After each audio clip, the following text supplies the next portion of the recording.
It's been a while since I've done a video about Alex Jones on my channel. I think the last time I spoke about him was when he was in those court battles with the whole Sandy Hook situation. You know, he made conspiracy theories about that, and he pretty much lied about the whole thing in what he said. And he was literally up to his eyeballs in lawsuits from the families, and rightfully so, of the victims of that shooting, you know, of that mass shooting, mass murder, if you want to call it, really is what it should be called, back in 2012. I can't believe it's been that long since that happened.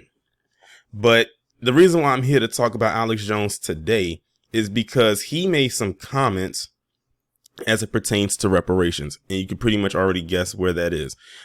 I was one of those a few black people that was not on the Alex Jones bandwagon. You had quite a few black people, unfortunately, that was on the Alex Jones bandwagon when he would say certain things, or when he got kicked and banned off of social media. They was like, oh, that's a violation of free speech and everything like that. I said, it is a violation, but you won't see me get upset about it, because deep down, I knew there was something off about this dude. I'm like, this guy is just completely unhinged. Well, now this also proves my point about what I've kind of already assumed about him to this point. Well, now it looks like my assumptions was correct. Alex Jones is very anti-black. And what I'm going to read to you is going to prove just that.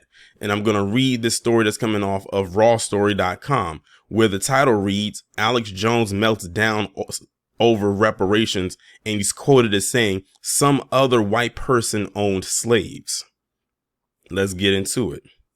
Conspiracy theorist Alex Jones, who owes over $1 billion to Sandy Hook families, is concerned that he might also have to pay reparations for slavery. We keep telling people this is coming from the government, but they keep talking about it as if it's coming directly out of their pockets. But he should be more worried about those billions of dollars he's going to have to pay these families for all those conspiracy theories he put out there. He put himself in his own hole, so to speak, his own pit. While speaking to host Steven Crowder, another anti-black person, on Tuesday, Jones noted that a Biden appointee had called for a reparations tribunal in a recent speech to the United Nations.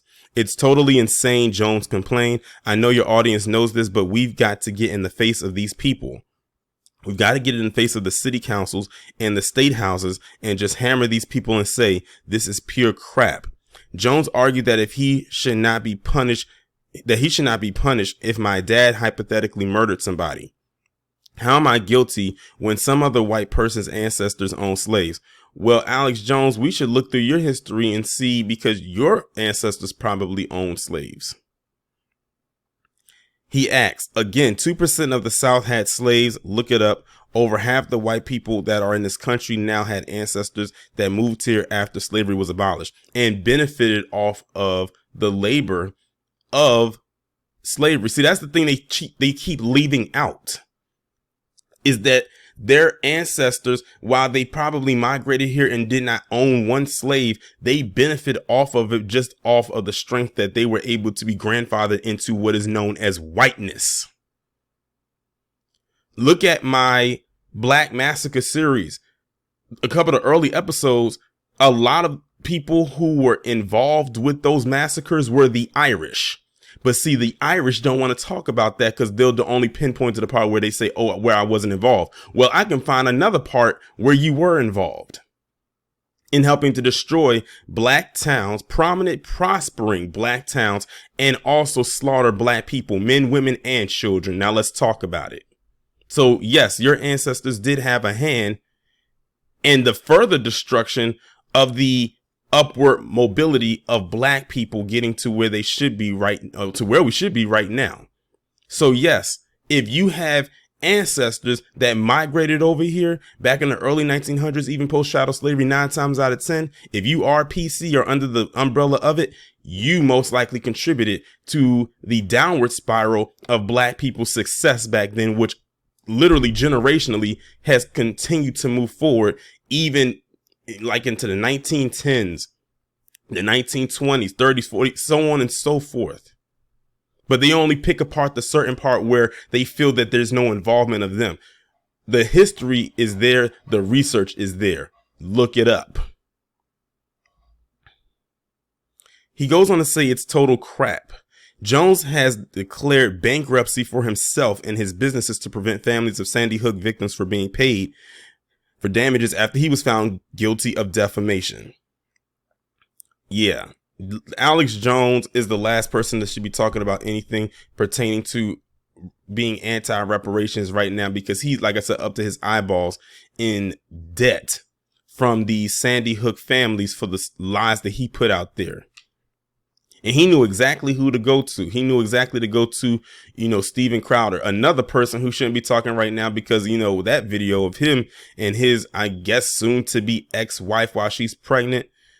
I'm telling you, a lot of these dudes are weak sauce. They are what you call your beta male. And they run around here and talking like they're so profound in whatever it is that they say. Meanwhile, when you look at the stuff on the back burner of what they got going on, it's like, yeah, you have no room to talk. You have a lot of nerve. But I'm not surprised that this is coming from Alex Jones. This man has been on record of saying some anti-black things in the past, but what he does is, in a very strategic manner, is that he will say something anti-black, but then he'll say a whole bunch of other things to mix in there so it throws people off the scent. And that way people don't catch what it is that he says. I said that's why you got to really pick apart what he says to find out what exactly he did say. That's why I said, black people, you cannot just rush out to, say, what, he's right. Alex Jones, he says this and he says that. He says what people are afraid to say. That's why he got kicked off of social media and all types of other stuff like that. Listen, I'm all about if you want to have your freedom of speech. I always say the First and Second Amendment are PC's favorite amendments. The right to freedom of speech and the right to bear arms. If they don't know any other amendment, they definitely know those two and they hold them down. However, when it comes to that freedom of speech, there's also consequence that comes with it. It's in the small fine print that many of them don't like to read. And they feel like, with the freedom of speech thing, they can just go ahead and say whatever it is that they want to say and there's no consequence. Actually, there is. Your consequence might be a little bit different than mine, but there is some consequence there. And that's exactly why Alex Jones got kicked off of social media. He practically got banned off of it. Like, he really cannot go on any site, not Twitter, not Facebook, not Instagram, TikTok, Snapchat, YouTube, Rumble. Well, I don't know about Rumble. I'm not sure about that.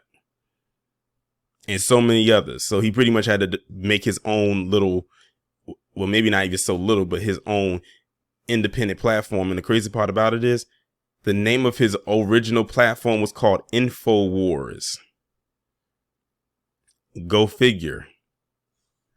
But yeah, I'm not surprised that this came out of Alex Jones's mouth. I said, when I heard this man speak, as dramatic as he would sound, I said something just tells me he, it's something about him that just rubs me the wrong way. And I don't know how people was able to just gravitate towards that, or how they could bear to listen to him say multiple sentences at a time for long periods of time. I'm like, my ears would have been bleeding just off of the tone of his voice.